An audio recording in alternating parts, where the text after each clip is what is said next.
You can see now the water has come back, all of it and more. You can just judge by the wall across the way. It has not topped that wall at all, but it's definitely up several feet more than it normally would be. We're going to continue to watch that, but I want to go back to John. You know, it's interesting, Anderson. There are some 5.8 million people without power in Florida right now, including more than 1 million in Miami-Dade County, which is why I think we're starting to see some people out here walking around. They haven't been able to watch TV. They don't know what's going on. They want to find out for themselves what's happening and how long it will take to recover. Joining me now is David Halstead, former Director of Emergency Management for the state of Florida. We've been leaning on you for your expertise. For a couple days, I was literally leaning on you so I wouldn't blow away when the hurricane-force winds were here. I want to talk about an area which we haven't talked about too much this morning because we don't have enough information yet, and that's the Florida Keys. You know, the string of islands off the south here that got the direct hit from the eye of Irma when it was still a Category 4 storm. You are very concerned. I'm very concerned because, unfortunately, no news is not good news. So what you want to do is get down there as quickly as we can today, and I'm sure the first responders are already hard at work doing that initial search and rescue. They're going to do some initial damage assessment, get that information up to the state. But again, the state is not waiting. The state is going to be moving resources out of the Orlando area, out of probably the West Palm area where they pre-stage some of those resources typically, and they're going to move those down south. And we're going to keep heading south till we hear from Key West that we don't need help. I don't think that's going to be the case. My guess is they're going to need a lot of help. They're checking the bridges right now to see which ones are safe, to see how much they can drive over to get where they need to go. You know, again, Bill Weir, our Bill Weir is down there. We have heard from Bill. He's moving around trying to get a signal out. Hopefully we'll be able to check with him in just a little bit. Power outages, one of the big issues that so many people in the state are dealing with. From your experience, how long do you think people are going to have to wait? I think in some isolated cases, we're talking weeks. We've got 5 million plus without power right now. That number's probably going to go up as the storm heads north through the state. So typically it's going to take weeks. But again, all of the power companies are marshaled. They're in staging areas, and they're ready to move those hot areas where they need to fix the infrastructure. Infrastructure damage is going to be the critical key to how long this disaster prolongs. There's still thousands, of people in shelters. And, of course, in Florida, air conditioning isn't so much a luxury as it is a need in some places. The temperatures will get up over 90 degrees for days at a time here. People need to stay cool. How will the state be able to make that happen? Unfortunately, we're going to lean on the shelters probably longer than we wanted to, which means schools can't open. So electricity is that key hub of how quickly the recovery happens. Quicker that we get electricity, the quicker people can move back into homes that are habitable. Now, we haven't seen too many shots, but again, there's going to be more of those homes that are critically damaged and people can't move back in. So we're going to have to find shelter and resources, apartments, other homes for them to stay in. But electricity, that's the key. And again, you made one point there. We just are now getting a sense of how much damage was done as the sun comes up and people are able to move around. Miami Beach, off the coast here, they don't want people going back at all. Miami Beach is closed until tomorrow at least. There will be a curfew in all of Miami-Dade again tonight so that they can get a sense of the situation and try to fix things. How long will we be in those types of situations? Well, John, here's what happens. We don't have power, so people want to come back and check on their homes very quickly. But once they get here, then they're going to demand resources. Well, I'm home, but I don't have food and water, so I need someone to help me. So that doesn't help the situation at all. So again, stay at home, wait to hear from your community to come back, check on your home, but realize what you're coming back to. You've got to bring resources with you. Right. You're not going to have food. You're not going to have water. Pringles. We're on day 4 of Pringles right now. David Halstead, thanks so much for being with us. Appreciate your time. Allison? Okay, John, thank you very much for that. So, what will President Trump do today to help Irma victims? Acting Homeland Security Secretary Elaine Duke is going to join us with an update next.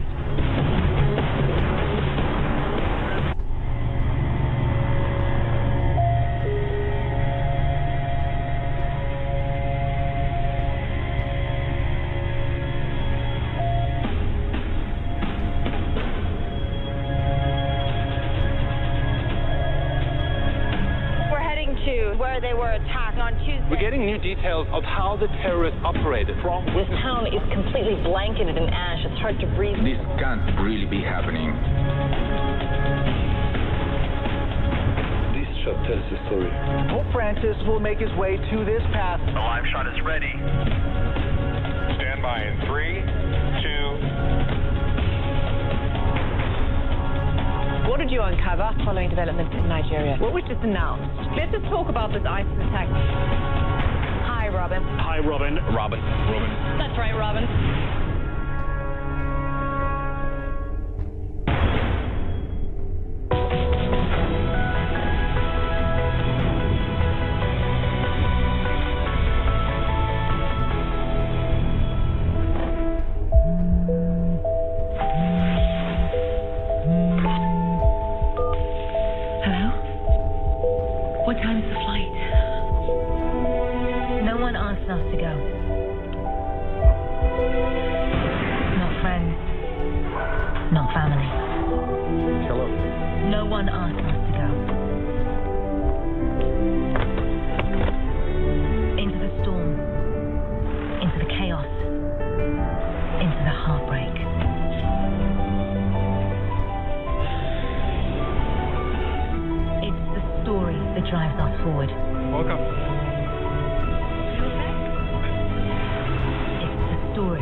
Show where you drive the conversation. A lot of the viewers are agreeing with Aisha at this point.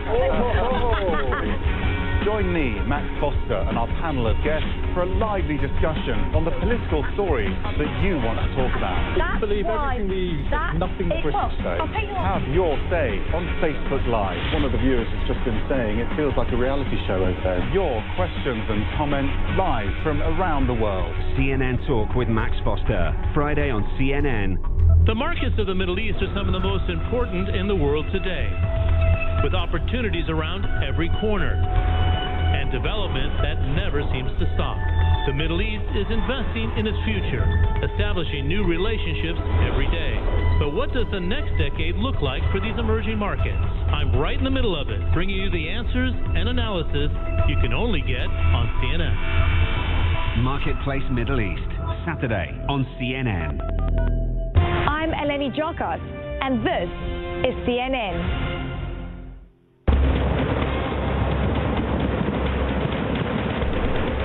So now that the sun is coming up, we're getting our first look at what some of these towns look like after Irma has rolled through. Look at this. This is Jacksonville. Okay, there is record flooding in Jacksonville, and you can see that a car with its brake lights on is submerged up to its windows. There is a flash flood emergency in downtown Jacksonville. This was taken moments ago. It's hard to know if anyone is in that car or what emergency responders are doing there, but that is the scene we're seeing in town after town after town throughout Florida. This storm went from the furthest point south up all the way up the state. And CNN's Sarah Seidner is live in Daytona Beach, where she has been battling the elements, though the forecast said it wasn't supposed to hit there with the ferocity that it did. Sarah, what's the latest at this hour? We're just trying to wipe off the lens there for you. When these rain events happen and the squalls come through, it tends to make it very difficult for you to see. I hope you can see the picture.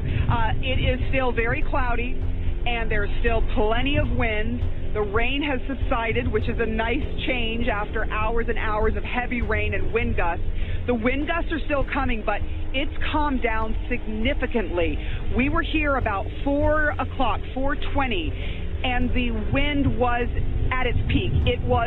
I couldn't stand up. I had to literally hold on to this or fall over. Same with my photographer, same with my producer who is here holding up lights, literally leaning over like this because the winds were so strong. I want to give you a look at what things look like now on Daytona Beach and at the water itself, because it is an unprecedented look at just how churned up the ocean is here. Usually this is a fairly calm beach. It's not a big surfer's beach. There usually aren't big waves, but as far as the eye can see, you're seeing these large waves that are being pushed onshore by these winds. And this has been going on for hours now, hours and hours, but this is the first time that you could really see it.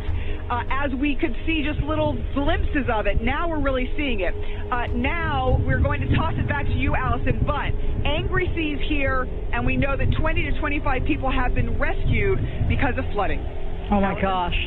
Okay, Sarah, obviously those numbers will only go up. Thank you very much for that glimpse at Daytona, but obviously millions of Floridians are waking up to the widespread damage from Hurricane Irma.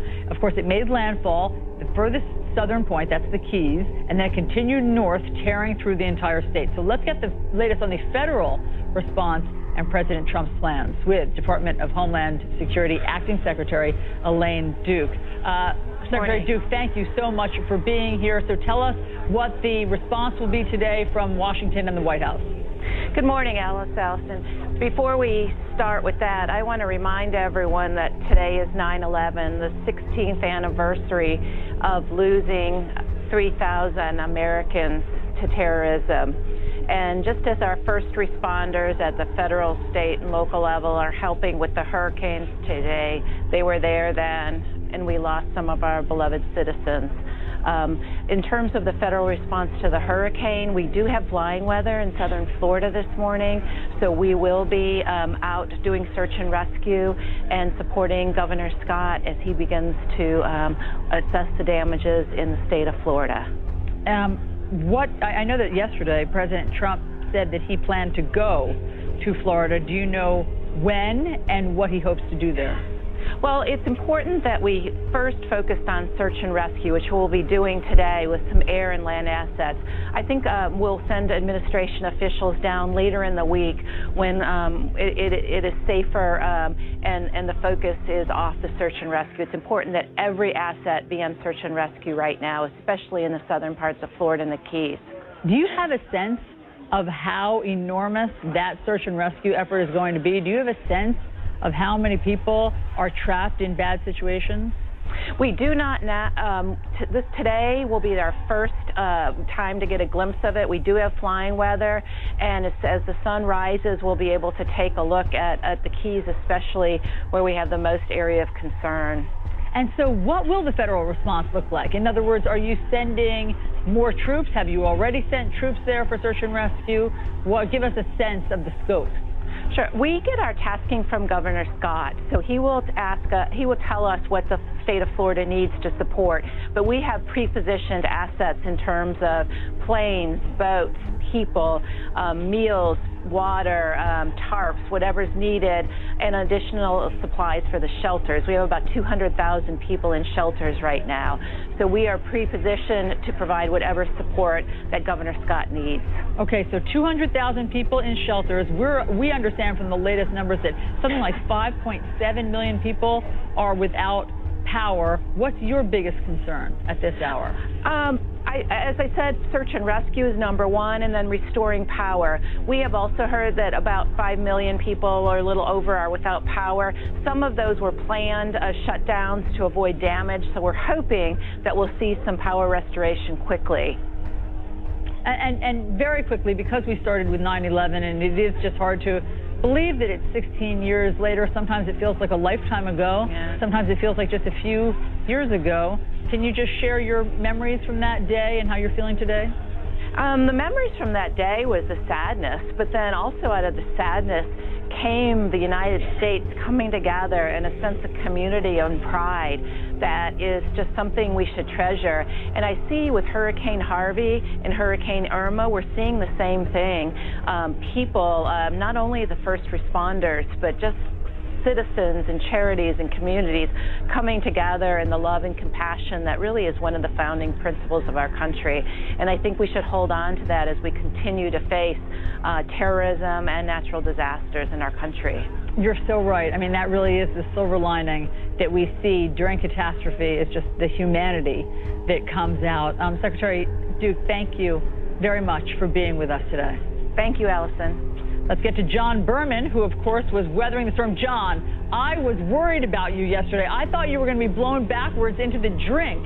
I can't believe that you were able to stay your ground during the worst of the storm. I had to spend much of yesterday evening convincing the people who say they love me that I wasn't close to serious peril right there. Allison, thanks so much. Miami waking up this morning to mud, to debris, and many, many questions. How bad is it, and when will things get back to normal? We'll speak to two area mayors next.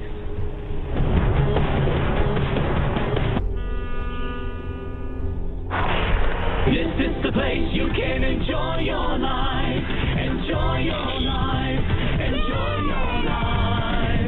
La la la la. This is the time to dream. A time to love. A time to fly. There are countless ways to experience Macau, where you'll feel inspired at every turn. Every moment it blows your mind.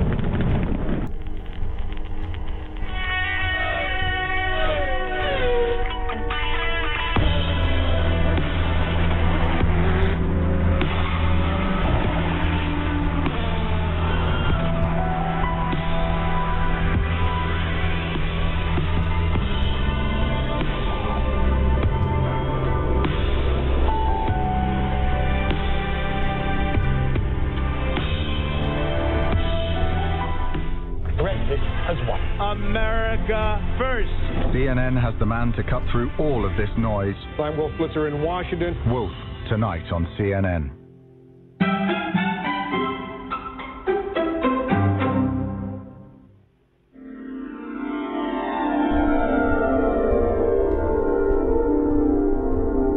The emptiness of the space has a certain quality, being alone and therefore not feeling that you're being watched or judged.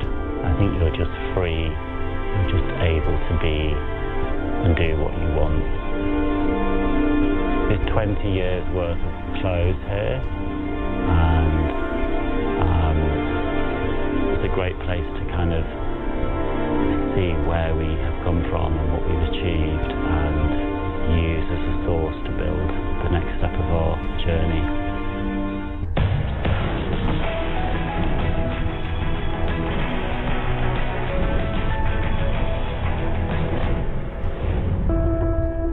My name is Benny Sitio. I'm the founder and CEO of 18 Chefs.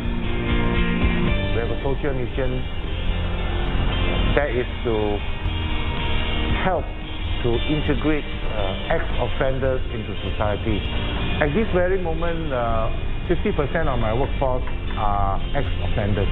I used to be a drug addict for 10 over years of my life, and I spent also 10 over years of my life in and out of prison. So I realized in our society, there is this gap where once you have a criminal record, you are unable to live a normal life, you are unable to integrate back to the society. I guess we are able to provide training and giving them the self-respect which they have lost many, many years ago. The CNN show where you drive the conversation. A lot of the viewers are agreeing with Aisha at this point. Join me, Max Foster, and our panel of guests for a lively discussion on the political stories that you want to talk about. I believe everything nothing the British say.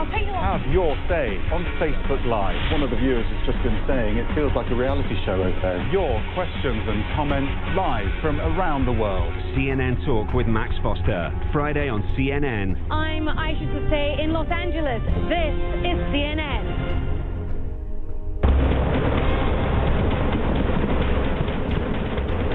We've seen some of the worst of Hurricane Irma here in Naples, Florida, along the western coast, but that storm is still very much in full effect further up north. It is a Category 1 hurricane, 75-mile-an-hour sustained winds.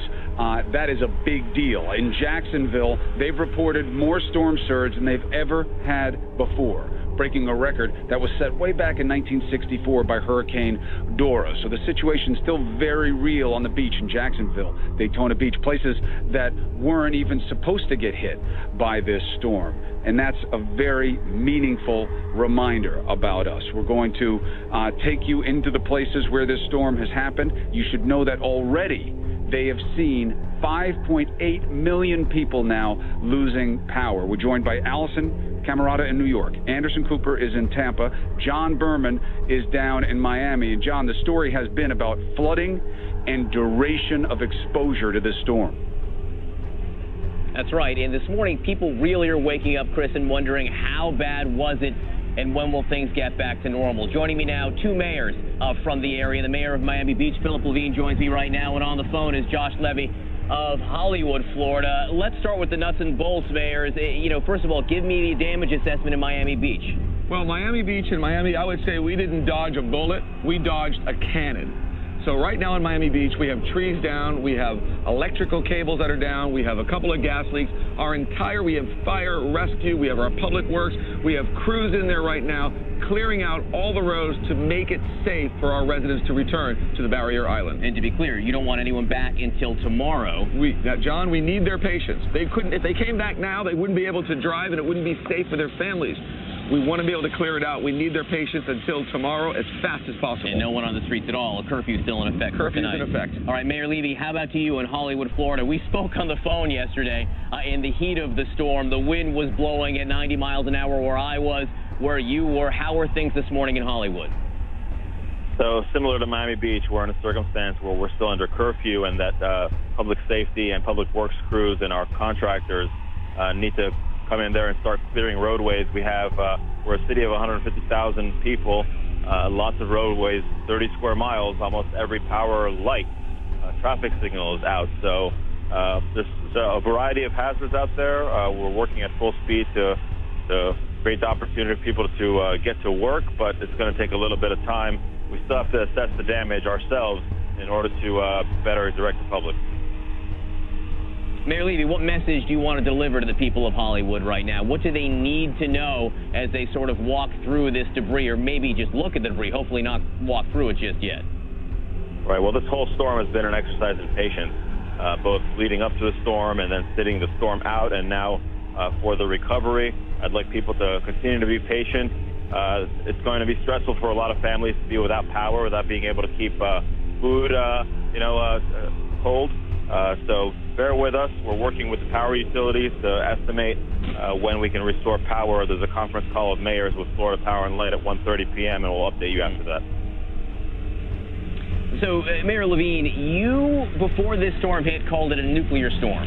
You were warning people, pleading with people to take it very seriously. Miami Beach did not get hit by the eye wall. Are you concerned at all that next time when a storm heads towards Miami like this, they won't believe you? They'll say, look, it was bad, but we wrote it out. It wasn't as bad as, as Levine said it was going to be. No, I don't think so at all, John. We were prepared before the storm. We were prepared now after the storm. And when you were there in Miami Beach and you see the power of those winds, we got some Cat 1 winds and, of course, major tropical storms, and you see the trees that are down, people understand. They saw what happened in Houston. No one wanted to live through that. I think people in Miami Beach came together, prepared. They needed to leave. As I said before, we didn't dodge a bullet. We dodged a cannon. And to be clear, the storm surge you were telling me was as high or higher than anything you've ever seen. Absolutely. I think we were about 1.5 feet over king tide. The waters were coming over some of the seawalls.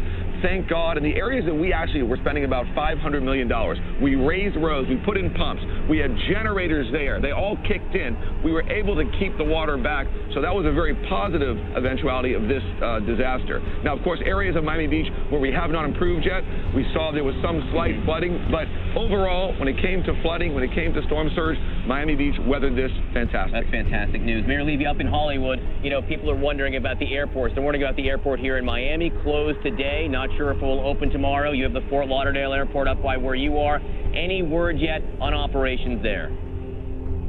No, we have an 8:30 a.m. Conference call for emergency managers in Broward County. We'll get an update on the airport at that time. But same as the municipalities, the airport will want to make sure that the the facilities for the aircraft and for the passengers are safe before they get people to come in. Certainly not before, I anticipate, not before the curfew is lifted and things get assessed back to order. But real quick about the flooding that Mayor Levine mentioned, for us in Hollywood, we have not yet undertaken such a large project like Miami Beach has done to be the leader in mitigation for sea level rise and tidal flooding issues. This storm in Hollywood hit right at high tide around after 1 p.m. And so we had pretty severe tidal surge flooding into our residential areas, into homes, into business areas, and then running over the beach. So we've got a lot of cleanup to do. All right, Mayor Josh Levy up in Hollywood. Great to hear your voice. Philip Levine, Mayor of Miami Beach, great to see you after everything we discussed leading up to and what you went through yesterday. It's nice to see you in person here, so thanks very much. Thank you for your great coverage. I appreciate it. Chris, back to you in Naples. All right, Irma has been bad, worse than expected in places, better in others. But on this day especially, we should remember, no matter how bad it gets, we have made it through much, much, much worse. This today, obviously, 9/11. And at 8:46, we're going to stop for a moment of silence. What we're seeing right now is the Vice President getting ready to board Air Force 2. He's on his way to Shanksville, Pennsylvania. We'll remember the role that the brave people played on the plane over Shanksville. So the Vice President is doing his duty of helping people remember, or as we say, never forget. We're going to take a break now. When we come back, we will take you through what Hurricane Irma is doing right now. It's still not over for the people of Florida and beyond.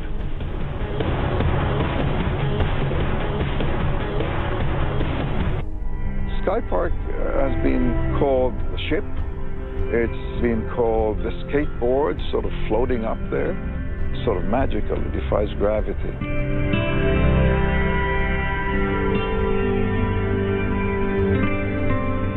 Early in the morning, you're in the water and you're just seeing the tower tops, and they're all lit and they're all reflecting, and it's mysterious. And then as you start to swim, slowly the sky gets lighter, and since the sun rises east on the other side, the clouds above downtown start turning pink. It's just totally transforming all the time. You're in nature here. I mean, you look one way and you see Indonesia, look the other way, you see Malaysia. Thriving in the business world is all about making decisions, lost in the maze of choices. Stocks, bonds, commodities, raising capital. Turn one corner, an economic boom, around another, recession and bust. On Quest Means Business, I'll be your guide through this labyrinth. Meander no more. Together, we forge ahead with direction, with confidence. Quest Means Business, Tuesday through Saturday on CNN. Ah, success in the maze of business. What a profitable day. CNN Money, your new destination for business news. On TV, online, on the go. It's a battle for business class on the next CNN Business Traveler. United reveals Polaris. We want to astound customers. With exclusive behind-the-scenes access every step of the way. The design, the testing. You're the first to actually taste the new food. The hiccups. The one problem I'm having right now, getting them out. And the launch. This really is the secret weapon. The making of Polaris on this month's CNN Business Traveler. In association with Invest Macedonia and Macedonia Tourism.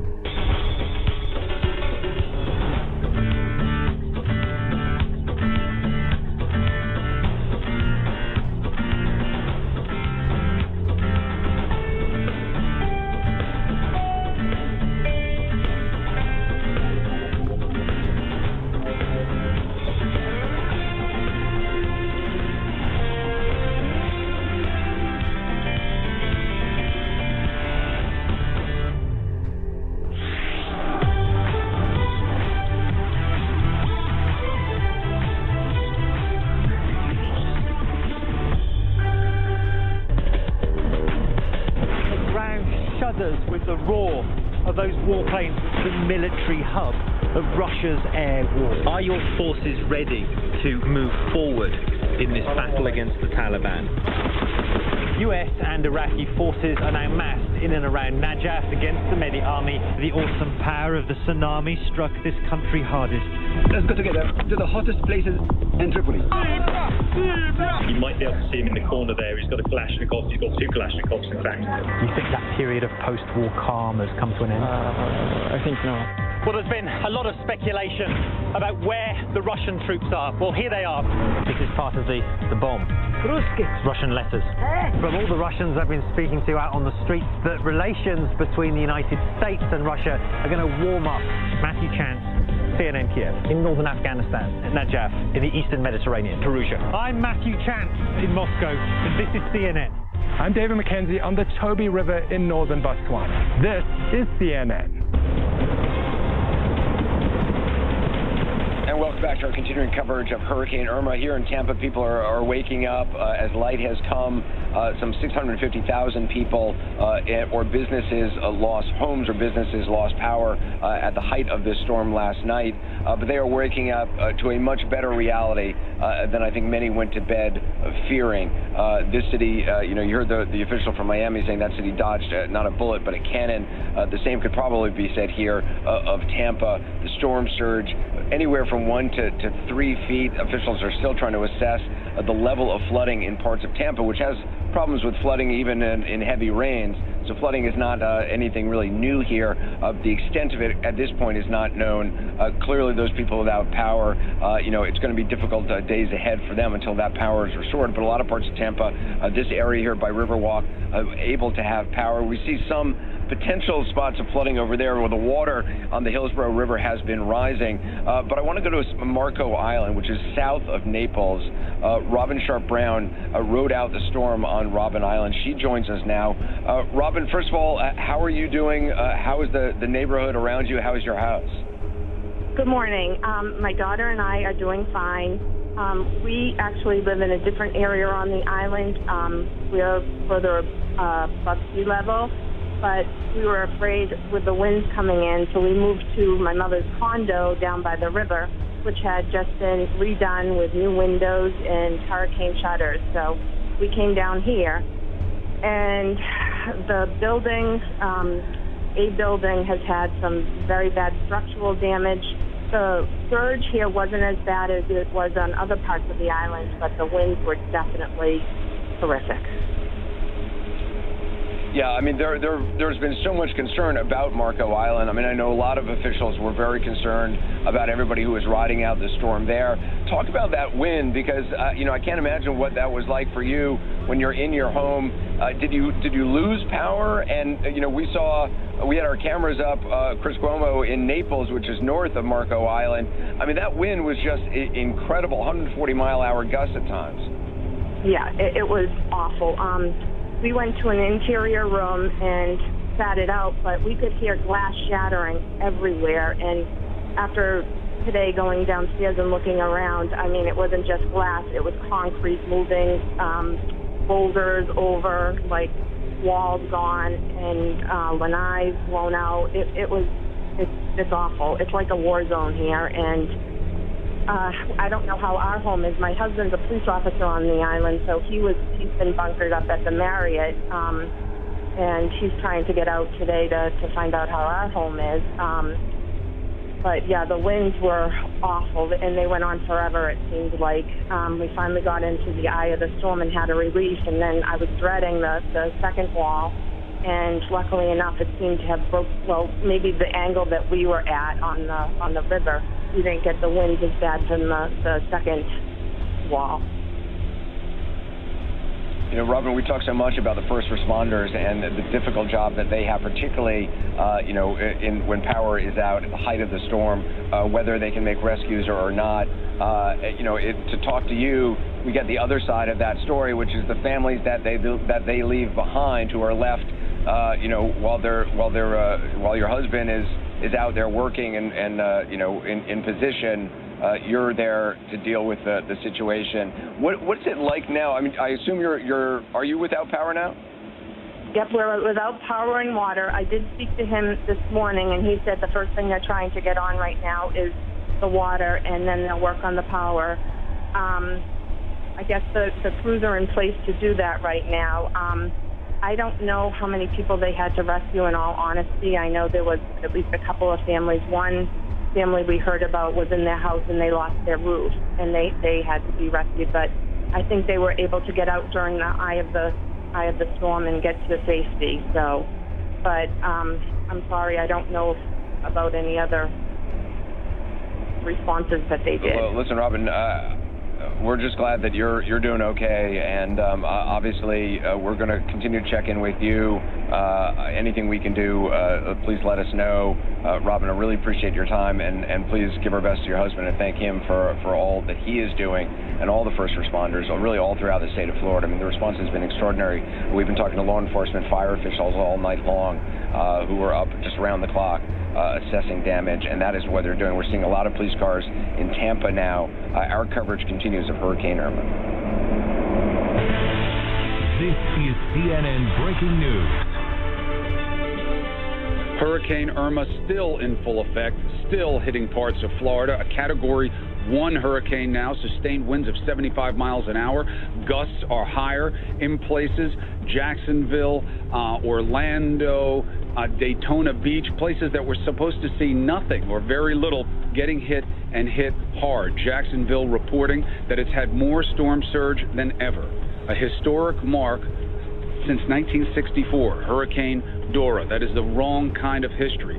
5.8 million people at least without power in Florida, and we don't know for how long. Over 6 million evacuated, over 150,000 still in shelters. So this story still very, very far from over. And yet, as bad as Irma gets, today of all days is a day to remember that we have gotten through much, much, much worse together. Of course, today is 9/11, and the president is going to be stopping to have a moment of silence at 8:46 when that first plane struck one of the Twin Towers. So it is a day to never forget and give us some perspective on what we can get through together. We have John Berman in Miami, Anderson Cooper in Tampa Bay, and Allison, of course, in New York. So, John, the story for you of the storm was that Miami was one of the places that was supposed to get a pass, not in the least, and not for the longest time. Yeah, Chris, I really can't believe the breadth of this storm. It's hard to wrap your head around the fact that it affected all Florida. It's like election night where you hear from every county and every city in Florida because each and every one of them matters. You know, we had the storm surge here, 6 feet flooding this street, Brickell Ave, where I am right now. We had 100-mile-an-hour winds, a Category 1 storm here in Miami, but it hit for hours and hours and hours. And that's just part of the story. You know, 1 million people without power in Miami day to day. That would be a giant story in and of itself, yet that's only a small slice because we have you in Naples. We have the storm hitting up in Jacksonville and Gainesville and up in Tampa where Anderson is. And Anderson, you know, in a way, Tampa was one of the biggest fears yesterday as that storm moved up the west because that storm surge could have been so devastating. Yeah, and, you know, it was a very different story. They were not what they were anticipating 48 hours ago when they thought this was going to be mostly an East Coast event. Tampa suddenly got the alert that this storm had moved to the west and was coming directly toward Tampa. So there was a lot of concern here, as you said, not only about the hurricane force winds that they were expecting could get as high as 130 miles an hour. Thankfully, that did not happen. They did get hurricane force winds, of course, but not to that height. But the concerns about the storm surge, we're still waiting for reports of flooding in the Tampa Bay area, talking about Clearwater, St. Petersburg, Tampa as well. There is often flooding here, some 650,000 homes and businesses without power. But you can see just from the river, and we're watching this very closely because it does seem to still be rising a little bit here.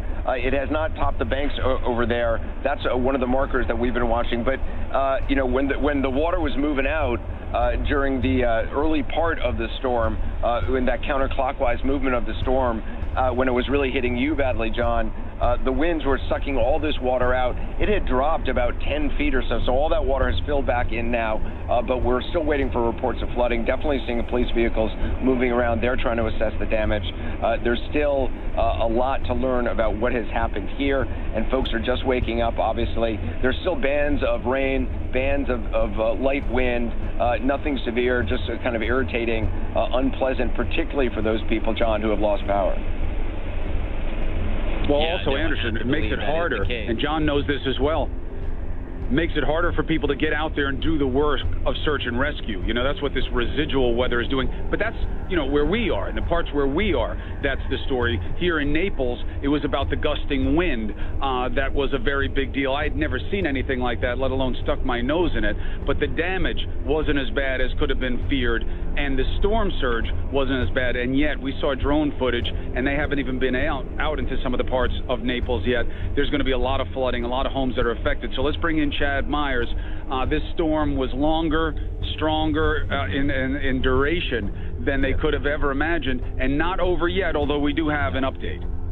Yeah, not over yet. Tropical storm now, 70 miles per hour, but life-threatening flooding occurring right now, anywhere from Tybee Island all the way down to Jacksonville. This is the area that has been pushed in the water and pounded all night with rain. Now salt water surging 8 feet deep. This may be the highest surge we've seen, other than maybe Marco Island and Everglades City. We know Everglades City really got hit with a 10 to 15-foot surge. But this is the area this morning. This is the focus. A flash flood emergency for Jacksonville downtown. The water has never been this high.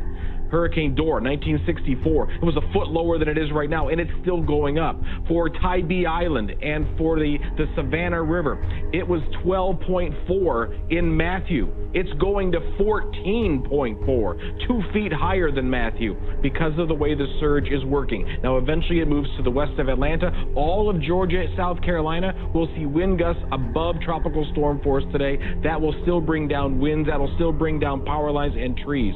But look at the winds in Naples. We watched you go through this, Chris, yesterday. 142. Marco officially 130. After that, we don't even know if it got higher than that. From about Big Pine to the original landfall, 120 miles per hour in the lower Keys. And we know many of the lower Keys roads are now still impassable. So you can't go back and forth. You can't get back to Key West. Don't even try.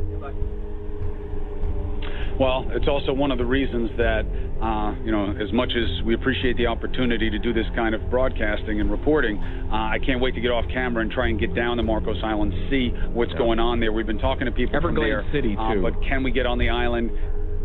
Right. We're going to try and spread out there. Ed Lavandera is going to one. We'll go to the other. We'll coordinate easier access because there is still a lot of unknown. And as Chad was just pointing out, it ain't over. A tropical storm is no joke, more than enough to incapacitate a city and to cause death. So let's bring in Al Sandrick. He's with the National Weather Service. He's in Jacksonville, and we hear about this wrong kind of history, Al. The most storm surge they've ever seen. Is that true? And what is the situation? Right. Good morning, Chris. Thank you very much. Yes, it is the highest storm tide surge on the St. Johns River since October 1846. We didn't have gauges on the river then, but we had